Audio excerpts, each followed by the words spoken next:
The stars trembled as the Voth fleet moved through space. For 300 years, no one had stopped them.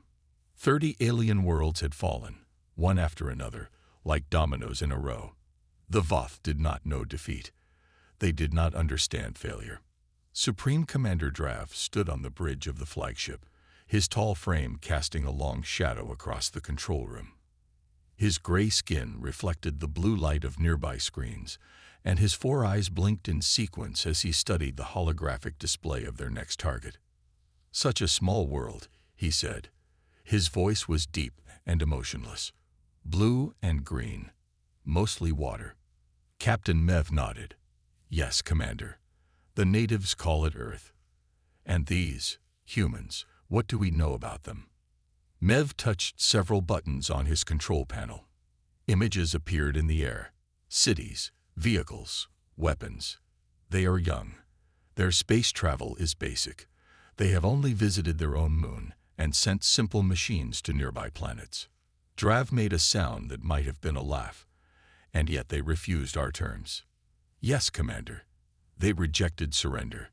This was unusual. Most species understood the futility of resistance when the Voth Armada appeared in their skies. The Voth's quantum weapons could crack planets. Their shields were impenetrable.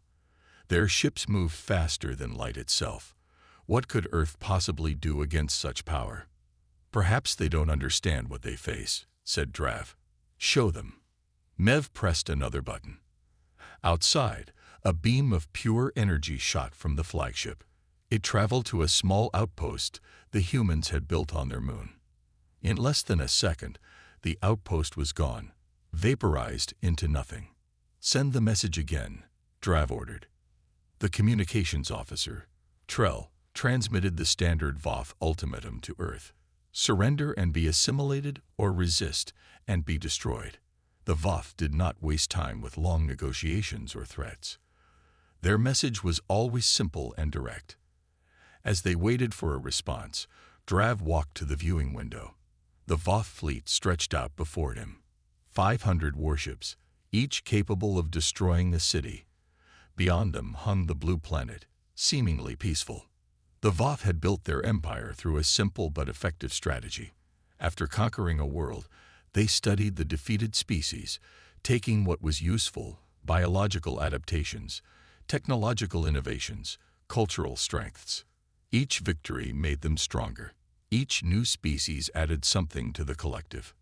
"Commander," Trell said, "we're receiving a response." The human message appeared on the main screen. Drav read it twice, not sure he understood. "We're just getting started," it said. For the first time in his long life, Drav felt something like confusion. The humans had seen their moon base destroyed. They knew what faced them, and yet they defied the inevitable. "Prepare the first wave," Drav ordered. Standard invasion protocol.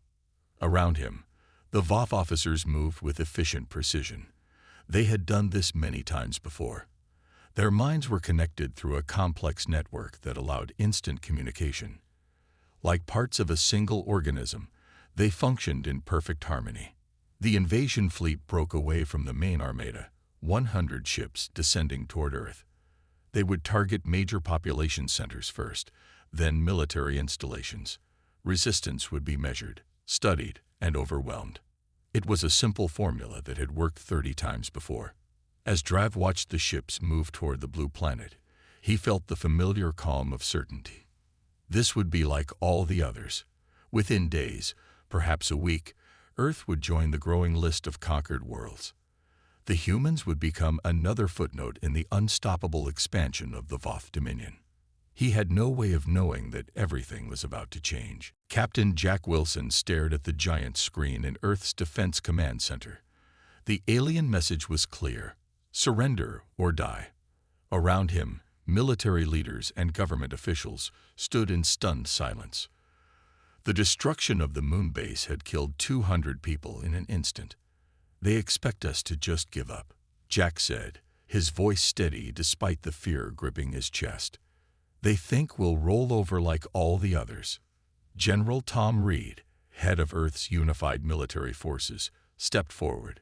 His weathered face showed no emotion, but his eyes burned with resolve. Well, they're in for a surprise, aren't they? Earth had seen its share of troubles. Climate disasters, resource wars, and pandemics had nearly destroyed human civilization 20 years earlier. But those same challenges had forced humanity to unite, to pool resources and knowledge. When the dust settled, a single government emerged, along with a modest but determined defense force. "All stations report ready," said Anna Martinez, Jack's second-in-command. Her fingers flew over the control panel. "Our orbital platforms are targeting the incoming vessels. They won't even make a dent in those shields," someone muttered. "Maybe not," Jack replied, "but we're going to try anyway." The response he had sent to the aliens was bold, perhaps foolish, but Jack knew something about human nature that these Voth creatures didn't understand. Humans fought hardest when their backs were against the wall. On the screen, the alien ships descended through Earth's atmosphere, 100 massive vessels, each larger than the biggest human aircraft carrier, moving with impossible grace. "All stations, open fire," ordered General Reed. Earth's defensive weapons lit up the sky. Laser batteries, rail guns, and nuclear missiles. Everything humanity had launched at the invaders. As predicted, most attacks bounced harmlessly off the alien shields. But to everyone's surprise, a few of the smaller ships showed signs of damage. "They didn't expect us to have graviton pulse technology," Anna said with a tight smile. "Dr. Gray's team reverse-engineered it from that crashed scout ship last year. It wasn't much, but it was something. A crack in the armor of gods." The Voth response was swift and terrible. Energy beams cut through Earth's major cities, vaporizing buildings and leaving smoking craters behind. Millions died in the first hour. But then something unexpected happened. Instead of surrendering, human resistance stiffened. Emergency protocols activated. Around the world, people moved into underground shelters built during the resource wars.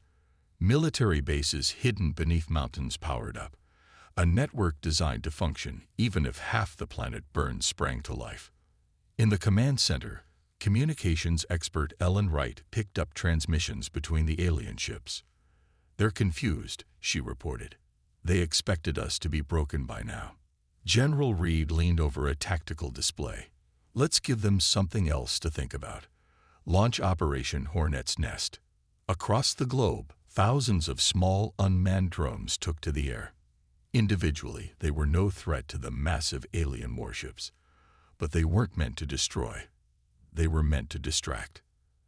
As the swarms surrounded the Voth vessels, hidden ground teams deployed experimental weapons designed by Dr. Liam Gray. The weapons didn't target the ships themselves, but instead created localized disruptions in the energy field surrounding them. On the Voth flagship, Supreme Commander Drav received troubling reports. "The humans are not following established resistance patterns," a subordinate told him. "Their tactics are unpredictable." Drav had studied 30 different species and their methods of warfare. All followed logical progressions, focused on protecting population centers and key infrastructure. But these humans seemed to be following no recognizable strategy. They attacked and retreated in seemingly random patterns. They sacrificed valuable assets to protect targets of no strategic value. "They are irrational," Drav concluded. "But irrationality is inefficient. They cannot sustain this approach." He gave the order to proceed with the second wave of the invasion, confident that systematic force would overcome this unexpected resistance. What he didn't understand was that he had just encountered humanity's greatest strength: adaptability. The Voth never expected a fight in the ruins. 3 days after the initial attack, their ground forces moved into what remained of New York. The city was a broken shell, its famous skyline now just jagged teeth against the smoke-filled sky. According to all Voth battle doctrines, the area should have been abandoned. It wasn't. "Contact left," shouted a human voice, followed by the sharp crack of gunfire. The Voth patrol spun around, their energy weapons humming to life. But the humans were already gone, melting back into the rubble like ghosts. Former Army Ranger Ben Torres led these hit-and-run attacks. His team of 20 civilians-turned-fighters had become the nightmare of Voth ground forces. They struck without warning, never engaging directly, always disappearing before the aliens could respond effectively. "They hate not being able to see us," Ben told his team as they regrouped in the subway tunnels beneath the city. "Their whole strategy depends on knowing where we are." Across the planet, similar groups formed. The Voth, used to fighting organized armies, found themselves facing thousands of small independent resistance cells that communicated through old radio frequencies and even handwritten notes. In what was once London, engineer Kate Morgan had turned the city's underground network into a death trap for the invaders. The Voth's advanced sensors couldn't penetrate the century-old tunnels effectively, and they kept walking into ambushes.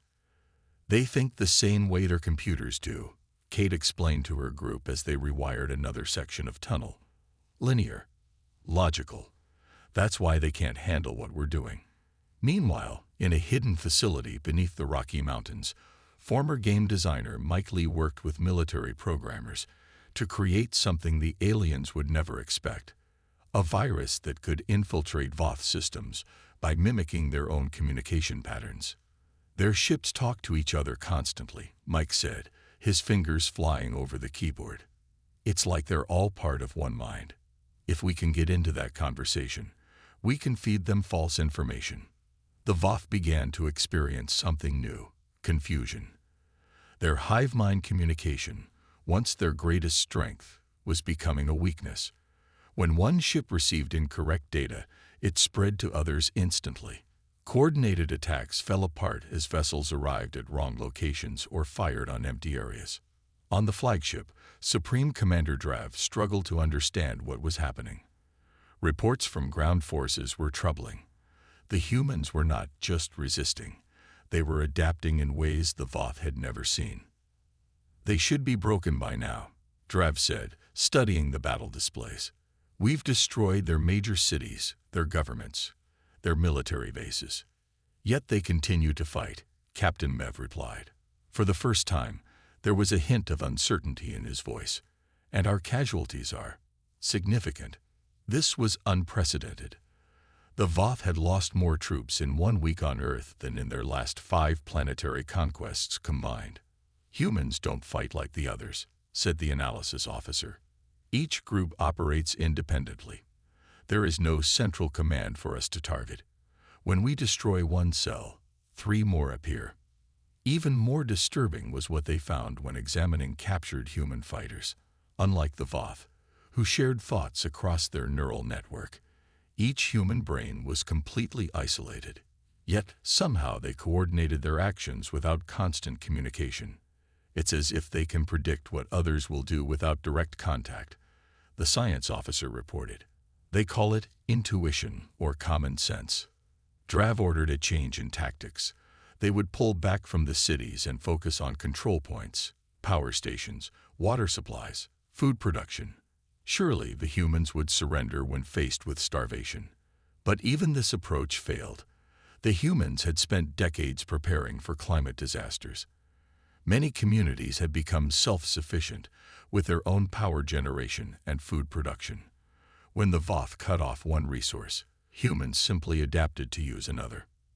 For the first time in the history of the Voth Dominion, a simple conquest had become a grueling war of attrition. And for the first time, Supreme Commander Drav felt something alien to his kind: doubt. 2 weeks into the invasion, Dr. Liam Gray made the breakthrough that would change everything. Deep in an underground lab beneath what remained of Sydney, he examined a piece of Voth technology from a downed scout ship. The device was unlike anything humans had ever created, yet oddly familiar in its basic principles. "It's like they think machines should work the same way they do," Liam said to his team of scientists and engineers. "Everything is connected, sharing information constantly." While most researchers focused on understanding the Voth weapons, Liam became fascinated by something else: their communication system. The aliens didn't use radio waves or lasers to talk between ships. They used quantum entanglement, allowing instant communication across any distance. But Liam noticed something curious. When the system processed too much information at once, it created a specific pattern of energy fluctuations. "It's like watching a brain have a seizure," he explained to General Reed during an emergency video call. "If we can create this pattern deliberately and broadcast it, we could disrupt their entire command structure," Reed finished. Within 3 days, Liam's team had built a prototype. They called it the Babel device, after the ancient tower that caused confusion of languages. Its purpose was simple: make it impossible for the Voth to understand each other.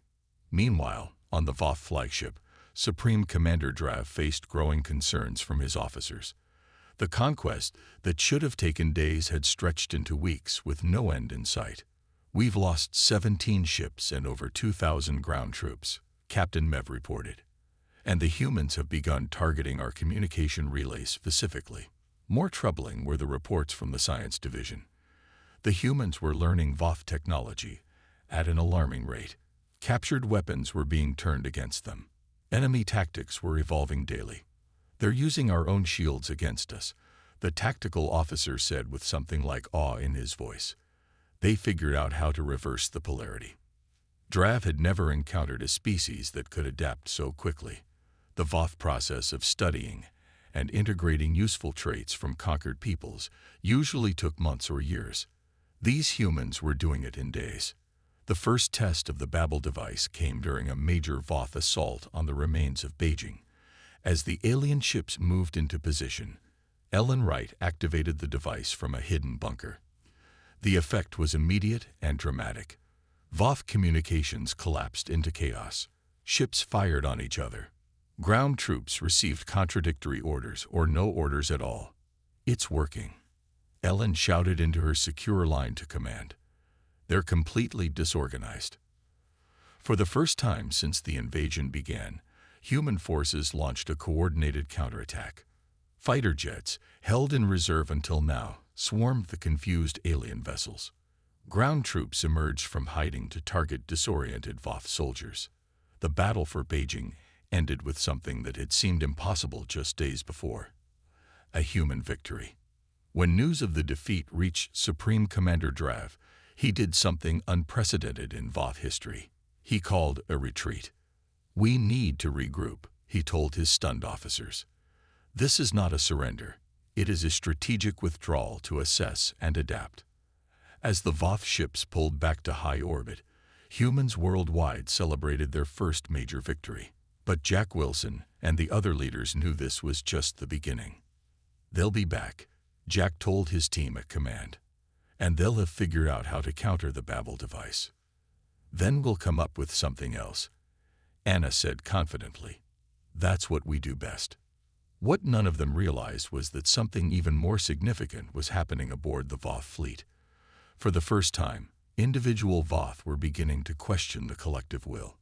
The hive mind that had guided them for centuries was experiencing its first cracks. Some Voth had begun to wonder, what if these humans had something worth learning beyond technology? What if their individuality was not a weakness but a different kind of strength? And one junior officer, monitoring communications from Earth, had made a dangerous decision. He had begun listening to the humans with interest rather than contempt. The message came from an unexpected source. As Jack Wilson sat in the command center reviewing battle reports, a communication officer rushed over with a tablet. "Sir, you need to see this," he said, his voice low. "It's from the Voth fleet, but it's different." Jack took the tablet and read the message. His eyes widened. "Get General Reed and Dr. Gray in here now." An hour later, the senior leadership gathered around a secure conference table. The message displayed on the main screen was short but world-changing. "Not all Voth agree with this war. Others like me wish to help. We know of other species who resist in secret. Meet at these coordinates if you truly want to fight back."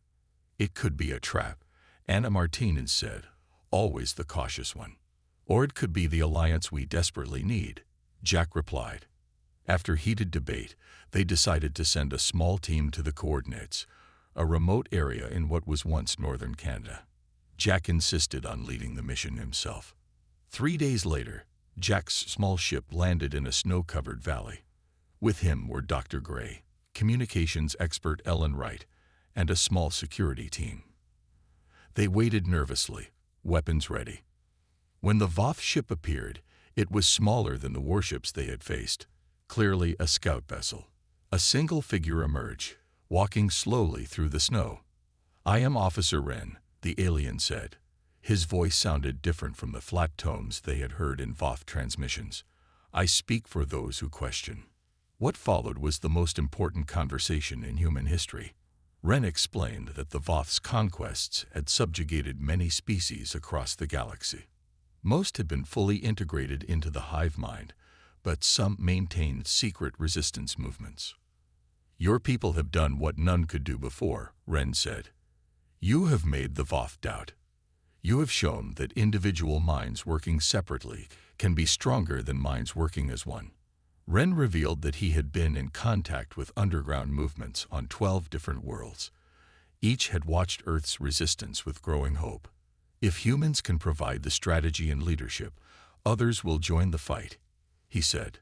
"Together, we might accomplish what seemed impossible, defeating the Dominion." Back at command, the human leaders debated this new development. The idea of an interspecies alliance was both thrilling and frightening. "Can we trust them?" General Reed asked. "How do we know this isn't an elaborate trick?" "We don't," Jack admitted. "But what choice do we have? We can't win this alone." Dr. Gray had another perspective. "Think about what we could learn from these other species. Each must have their own technologies, their own ways of thinking that the Voth try to suppress." The decision was made. Earth would take the risk and form what they called the Alliance of Free Worlds. Over the next week, representatives from subjugated planets began arriving in secret. The variety was astonishing. Some breathed different atmospheres, others moved on tentacles instead of legs, but all shared one thing: hatred of Voth oppression and admiration for human resistance. The Talari, a race of elegant beings with silver skin, had maintained a hidden communication network across occupied worlds for decades. The Brel, short but immensely strong, had kept their mining technology secret from their conquerors. The Noor could see energy patterns invisible to both humans and Voth. Each brought valuable knowledge, but what they wanted most from humans was something less tangible: the spirit of rebellion, the refusal to surrender even against impossible odds. In an abandoned mining facility converted into a command center, Jack addressed the first formal gathering of the Alliance. "We're different in countless ways," he told the assembled representatives, "but we share something stronger than our differences: the desire to be free." As the diverse group looked at each other with newfound hope, Supreme Commander Drav received the first reports of unusual ship movements near Earth. Something was happening. Something his centuries of conquest had not prepared him for. The hunted worlds were beginning to hunt back. Supreme Commander Drav had never called the full council together before. There had never been a need. The Voth Dominion expanded as it always had, assimilating or destroying all in its path. But now, as he stood before the 12 elders in the great chamber of the mothership, Drav felt something unfamiliar: uncertainty. "The situation on Earth has become complex," he began. The words felt strange in his mouth. Nothing was ever complex for the Voth. Things were either conquered or in the process of being conquered. "Complex?" asked Elder Vor, the oldest among them. "You mean we are losing?" The chamber fell silent. Losing was a concept so foreign that many younger Voth did not even understand the word. "The humans have formed alliances with resistance elements from our previously assimilated worlds," Drav explained. "Ships are disappearing. Supply lines are being attacked, and our neural network has been compromised." This last admission caused visible shock among the elders. The neural network was the foundation of Voth society, the system that connected their minds and allowed them to function as a single organism. "How is this possible?" demanded Elder Krell. "No species has ever resisted assimilation for this long, let alone begun to reverse it." Drav called up holographic displays showing battle data. "The humans fight differently. They value what we have always considered weakness: individual thought, emotional decision-making, unpredictability, and they have infected others with these ideas. The council split into factions. Some advocated for immediate and overwhelming force, burning Earth to ash, even at the cost of what could have been learned from humans. Others, surprisingly, suggested something unprecedented: negotiation. "We have never encountered a species with this combination of traits," said Elder Tala, one of the youngest council members. "Perhaps there is something to learn here before destruction." This debate, the first real debate in Voth history, was itself a sign of humanity's impact. The collective will that had guided the Dominion for centuries was fracturing. Meanwhile, the Alliance of Free Worlds launched its boldest operation yet. Dr. Gray and Officer Wren had worked together to develop a weapon that could permanently disrupt the Voth neural network. They called it Operation Dawn. "We won't get a second chance at this," Jack told the assembled commanders, human and alien alike. "If we fail, the Voth will adapt and make their network immune to our attack." The plan was daring to the point of insanity. While the Voth Council debated Earth's fate, a combined fleet of human and allied ships would launch a direct assault on the Voth home system, not to destroy it, but to get close enough to deploy Dr. Gray's device. "The Voth believe their homeworld is untouchable," said a Talari commander.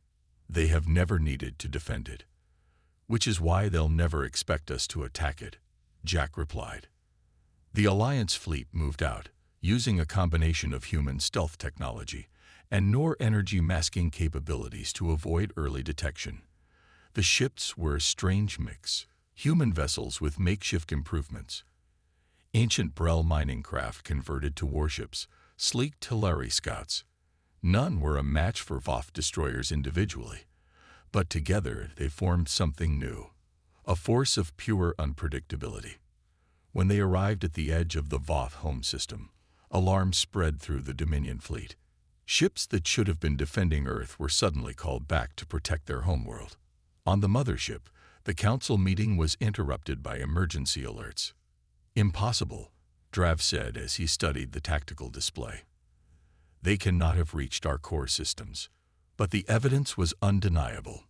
Somehow, the humans and their allies had bypassed the Dominion's outer defenses. They were approaching the network hub, the central node that managed all Voth communications. For the first time in their long history of conquest, the Voth faced an enemy at the gates of their home. And for the first time, they knew fear. The final battle was not fought over some distant planet or in the cold darkness of space. It came to Earth itself, as the Voth launched one desperate, massive assault to crush the rebellion once and for all. The sky over what remained of London filled with Voth warships, their hulls gleaming in the morning sun. On the ground, people looked up not with fear, but with grim determination. This time, they were ready. "All Alliance ships, report in," Jack said from the command center beneath the city. One by one, voices answered, human captains alongside Talari, Brel, Nor, and a dozen other species once conquered by the Voth. "Remember the plan," Anna said to the gathered commanders. "We don't need to destroy their fleet. We just need to hold them long enough for Dr. Gray's team to deploy the final version of the Babel device." In his lab, Dr. Gray made the last adjustments to his creation. This wasn't just a disruption tool anymore. It was something far more powerful, a virus that would permanently break the Voth neural network, freeing each individual mind from the collective. "Ready," he said into his communicator. "But someone needs to get this device into their main control ship." Officer Wren stepped forward. "I will do it," the Voth rebel said. "They will not suspect one of their own." As the battle began, the sky erupted with energy beams and explosions. Alliance ships darted between the larger Voth vessels, using the tactics humans had developed: unpredictable movements, feint attacks, and coordinated strikes from seemingly random directions. On the Voth mothership, Supreme Commander Drav watched in growing confusion. His fleet had the advantage in numbers and firepower, yet somehow they couldn't land a decisive blow. The enemy ships moved in patterns that made no sense, following no discernible strategy. How can they coordinate without a central command? He demanded. It's as if each ship is making its own decisions, yet somehow they work together. What Drav couldn't understand was that this was exactly what was happening. Each Alliance captain had been given the same mission but complete freedom to choose how to accomplish it. This approach was alien to the Voth mind, which had always relied on perfect coordination. Meanwhile, Officer Wren's small ship approached the mothership, transmitting valid Voth identification codes. Once aboard, he moved quickly through the corridors, the device hidden under his uniform. The central hub was heavily guarded, but Wren had anticipated this. He released a small drone that created a distraction in another section of the ship. As guards rushed to investigate, he slipped into the network control room. Back on Earth, the battle reached its peak. The Alliance forces were taking heavy losses, but had managed to prevent the Voth from landing troops. Every minute they bought was another minute for Wren's mission. In the command center, Jack received a simple message. In position. Now. He ordered, and across the battlefield, Alliance ships suddenly pulled back, creating a strange pattern of movement that the Voth couldn't understand. On the mothership, Wren connected Dr. Gray's device to the main network terminal. He had only seconds before security would discover him. As alarms began to sound, he activated the device. The effect spread through the Voth fleet like a wave. Ship after ship fell silent as their crews experienced something entirely new, true individual consciousness. For beings who had always been part of a collective mind, the sudden isolation was overwhelming. Supreme Commander Drav grabbed his head as the neural connection shattered. For the first time, his thoughts were truly his own. Around him, other Voth officers were having the same experience, some collapsing in shock, others looking around in wonder. In that moment of confusion, the Alliance launched their final attack. Not to destroy, but to surround and contain the disoriented Voth fleet. 3 days later, Supreme Commander Drav, now simply Drav, sat across from Jack Wilson at a makeshift peace table. "We offer terms," Jack said. "All conquered worlds will be freed. The Voth will return to their home system. And we will help your people adjust to individual existence." Drav looked at him with eyes that now held something new: respect. "We believed we were unstoppable," he said softly, "until we faced humanity." Around the table, representatives from a dozen freed worlds nodded in agreement. The galaxy had changed forever, and at its center stood the species no one had expected to matter: humans, with their strange, wonderful gift for unpredictability.